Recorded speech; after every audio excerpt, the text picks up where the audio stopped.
காட்டுல இருக்கிற செல்வங்களை பாதுகாத்து கொண்டிருக்கிறது காடேரி அம்மன். காட்டேரி அம்மன்னா காட்டுல இருந்து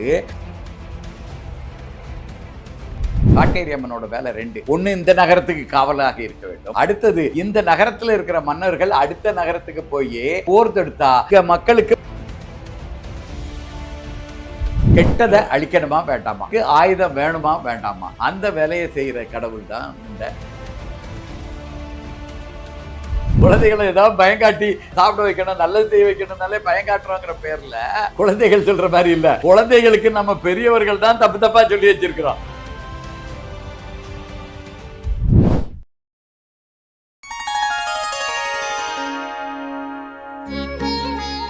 ஸ்ரீ வராகி டிவி நேயர்களுக்கு வணக்கம்.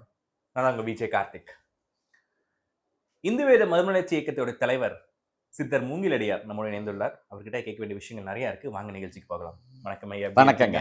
நல்லா இருக்கிறேன். நீங்க நல்லா இருக்கீங்களா? அருமையா. காட்டேரி அம்மன், இந்த காட்டேரி அப்படிங்கிற ஒரு பேரை கேட்கும் போது நான் சின்ன வயசுல எல்லாம் ரத்த காட்டேரி வந்துரும், ஓடி போங்க, அந்த மாதிரி விளையாட்டுக்கு சின்ன வயசுல நாங்களாம் உபயோகப்படுத்துவோம். அது ஒரு பேயா சித்தரிச்சு இந்த மாதிரி. ஆனா உண்மையாவே காட்டேரி அம்மனை வழிபடக்கூடிய மக்கள் என்னவா நினைச்சு வழிபடுறாங்க, எந்த அளவுக்கு முக்கியத்துவம் கொடுக்குறாங்க காட்டேரி அம்மனுக்கு? காட்டேரி அம்மன் யாரு?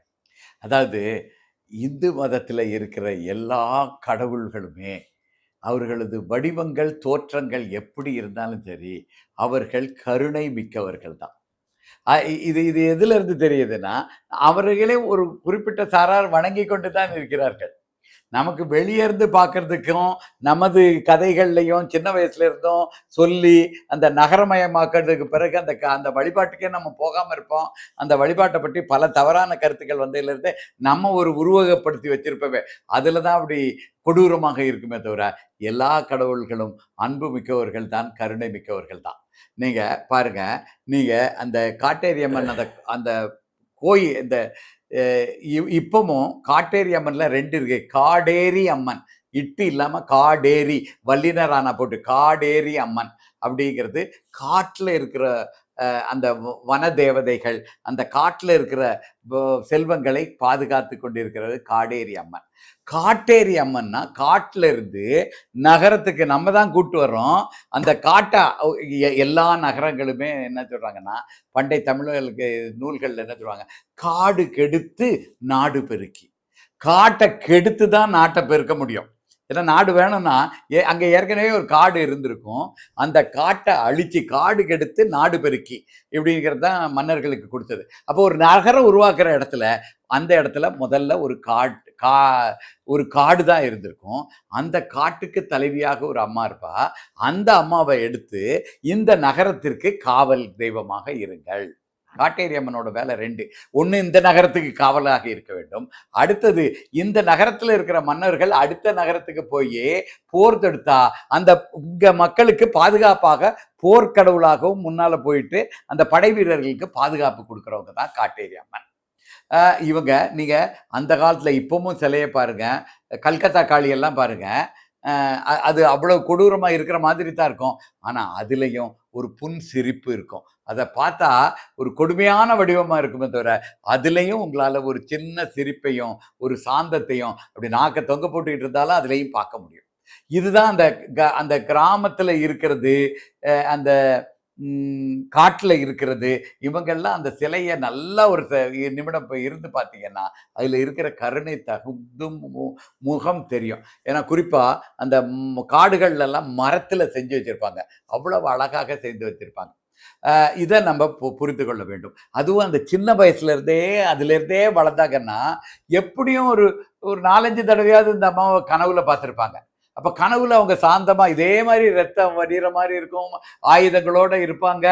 ஆனா அந்த கருணை அந்த அந்த கனவுலையும் பல இடங்களையும் பார்த்து பழகும் பொழுது அந்த அம்மாவை பார்த்தா, அந்த உருவத்தை பார்த்தாலே அது ஒரு கருணை மிக்க உருவமாகத்தான் அங்க வழிபடுற மக்களுக்கு தெரியும். என்றைக்கோ வெளியே இருந்துட்டு திடீர்னு ஒரு நாள் பார்க்கும் பொழுது உங்களுக்கு அது வேறுபாடாக உங்களுக்கு தெரியறத வச்சுட்டு நம்ம அந்த காட்டேரி தான் தப்பு, இது தப்பு அப்படின்னு எடுத்துக்கொள்ளக்கூடாது. கெட்டதை அழிக்கணுமா வேண்டாமா, அதுக்கு ஆயுதம் வேணுமா வேண்டாமா, அந்த வேலையை செய்யற கடவுள் தான் இந்த காட்டேரி. இப்போ கருப்பு அப்படிங்கிறது இந்த காட்டேரி அம்மனுக்கு உண்டான அந்த உடையா? இந்த கருப்பு நேரத்துக்கும் காட்டேரி அம்மனுக்கு உண்டான அந்த ஒரு தொடர்பு என்ன? அதாவது இது நம்ம தமிழர்கள் வழிபாடு. தமிழர்கள் எப்பவுமே கருப்பா இருக்கிறவங்க தான் தமிழர்கள். இந்த அதாவது தமிழர்கள் யாருன்னா, ஒரு காலத்துல அந்த அங்க இப்ப இருக்குல்ல காந்தாரம் இருக்குதே, ஆப்கானிஸ்தான். அது வரைக்கும் தமிழர்கள் தான் இருந்தாங்க. அது வரைக்கும் இந்தியா தான் பரவியிருச்சுது. காந்தாரம் இங்க இங்க எங்க தென்குமரி இதுல இருந்து அங்க காந்தாரம் வரைக்கும் தமிழ்நாட்டா தான் இருந்தது. இது எதுல இருந்து தெரியுதுன்னா, சிந்து சமவெளி எழுத்துக்கள்லாம் 4500 5000 ஆண்டுகளுக்கு முன்னால் உள்ள எழுத்துக்கள் எல்லாம் பாத்தீங்கன்னா, உலகத்தில் உள்ள எந்த எழுத்துக்கள் மூலமா கூடவும் ஒத்து போகல. தமிழ்ல நம்ம கீழடியில கிடைச்ச பானைகள், தமிழ் எழுத்துக்கள்லாம் தமிழ் கல்வெட்டுலாம் இருக்குது இல்லையா, அந்த பானை ஓடுகள் தமிழ்ல இருக்கிற இந்த ஏட்டுச்சுவடிகள்ல இதுல இருக்கிற எழுத்துக்கள் கூட தான் சிந்து சமவெளி நாகரிகம் அந்த எழுத்துக்கள் ஒத்து போகுது. அப்ப ஒரு காலத்துல ஆப்கானிஸ்தான் வரைக்கும் குமரிமுனையிலிருந்து ஆப்கானிஸ்தான் வரைக்கும் இருந்தவர்கள் தமிழர்கள் தான்ங்கிறத நம்ம புரிந்து கொள்ளணும். அவர்களோட நிறமே கருப்பு தான். இந்த வட ஆரியர்கள்லாம் வந்தாங்க இல்லையா, பிற மண்ணினரான பிராமணர்கள் வந்தா காலான்னா வடமொழியில கருப்புன்னு அர்த்தம். காளின்னா கருப்பு நிற பெண்ணுன்னு தான் அர்த்தம். ஏன்னா அவங்க மத்திய ஆசியாவில இருந்து வந்திருந்தாங்க. அவங்க பால் வண்ண பழுப்பு நிறத்தை சேர்ந்தவர்கள். அவங்களுக்கு நம்மளுடைய முறைகள் எல்லாம் ஏற்கனவே ஒண்ணு இருக்குது. வெள்ளை உலகம் முழுவதுமே இந்த நம்பிக்கை இருக்குது. வெள்ளையா இருந்தா அவர்கள் உயர்ந்த இனம், கருப்பா இருந்தா தாழ்ந்த இனம்ங்கிறது ஒரு நம்பிக்கை. அது திணிக்கப்பட்ட ஒரு நம்பிக்கை. அந்த நம்பிக்கையின்படி இந்த காளி இதெல்லாம் சிறு தெய்வங்கள் அப்படின்னு சொல்லி இதெல்லாம் ஒதுக்கி வைக்கப்பட்டது. உண்மையிலே தமிழர்களை காக்கும் கடவுளர்கள் யாருன்னா இந்த காளி வழிபாடு தான். இப்போ நீங்க சொன்ன அந்த விளக்கத்து மூலமா பாத்தீங்கன்னா, காட்டேரி அம்மன் அப்படிங்கிறவங்க வந்து எந்த விதமான நம்ம குழந்தைங்கலாம் சொல்ற மாதிரி வந்து அச்சம் தரக்கூடிய ஒரு அம்மன் கிடையாது. மக்கள் வந்து பாதுகாக்கக்கூடிய ஒரு அம்மன தான் வந்து ரத்த காட்டேரி. அதாவது குழந்தைகள் சொல்ற மாதிரி இல்ல. குழந்தைகளுக்கு நம்ம பெரியவர்கள் தான் தப்பா சொல்லி வச்சிருக்கிறோம். குழந்தைகளை ஏதாவது பயங்காட்டி ஏதாவது ஒண்ணு செய்ய வைக்கணும், சாப்பிட வைக்கணும், நல்லது செய்ய வைக்கணும்னாலே பயங்காட்டுறோங்கிற பேர்ல ஏதாவது ஒண்ணு நம்ம தான் சொல்ல வச்சிருக்கோம். தவிர குழந்தைகளுக்கு அதை உண்மையை சொல்லி வளர்த்தோம் என்றால் குழந்தைகளுக்கு அந்த பயம் இருக்காது. இன்னும் சொல்ல போனா காட்டேரி அம்மன் வரலாறு எல்லாம் எடுத்து பாத்தீங்கன்னா, பார்வதி அம்மன் தான் காட்டேரியா இருக்கிறாங்க. அப்ப சிவபெருமானோட பெண்ணு, சிவபெருமானோட மனைவி, சிவபெருமான் இந்த அண்டபேரண்டத்திலிருந்து வந்தவர் தேர்ந்தெடுத்த பெண் கடவுள் சிவபெருமானின் மனைவி அப்படி கொடூரமானவர்களாக இருப்பார்களாம். நல்லா யோசிப்பேன். இந்த கொடூரம் யார் பயன்படுத்துறாங்கன்னா, தவறு செய்கிறவர்களை தண்டிக்கணுமா வேண்டாமா? தண்டிக்கும் பொழுது அந்த தவறு செய்தவர்களுக்கு இது இது இது பயமா இருக்குது. ஊருக்குள்ள இதை வச்சுட்டு இந்த காட்டேரி அம்மனை வச்சுட்டு எந்த தப்பு பண்ணாலும் அந்த சாமி கேக்குதுன்னா என்ன செய்யறது? எதையாவது ஒண்ணு பண்றது.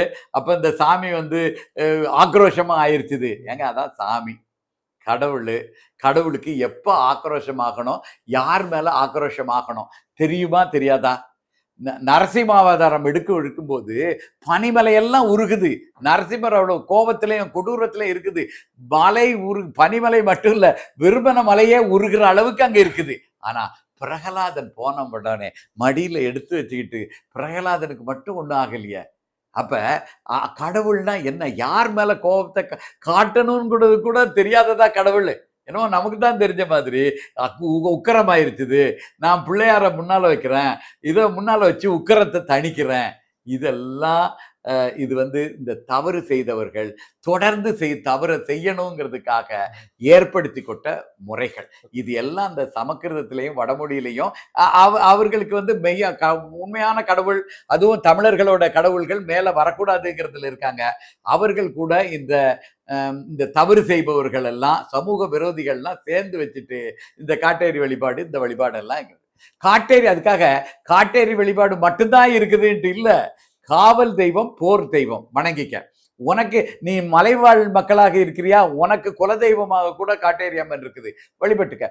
நீ உனக்கு காட்டேரி அம்மன் பிடிக்கலையா, காளியை கும்பிடு, மாரியம்மனை கும்பிடு, இதை கும்பிடு. சிவபெருமானே ஐந்தொழிலும் செய்யக்கூடியவர். ஆக்கல், அழித்தல், காத்தல், அருளல், இறங்கல், மறைத்தல், இப்படி பல தொழில்களுக்கு செய்யக்கூடியவர். சிவபெருமானை வணங்கு. காத்தலுக்கு வேணுமா திருமாலை வணங்கிக்க. இந்து மதம் வந்து யார வேணாலும் வணங்கலாம்ங்கிற முறையை நமக்கு கொடுத்திருக்கிறது. அதனால உனக்கு வணங்குறத நீ வணங்கிட்ட. ஆனா வணங்குறவனை போய் அது வந்து ரத்த வழிபாடு, இந்த வழிபாடு, அந்த வழிபாடு, இப்படி எல்லாம் சொல்லி நீங்க உங்களையும் ஏமாத்திக்கிடாதீங்க, பிறரையும் ஏமாற்றாதீர்கள். காட்டேரி அம்மனை பத்தின ஒரு தெளிவான விளக்கத்த குடுத்தீங்க.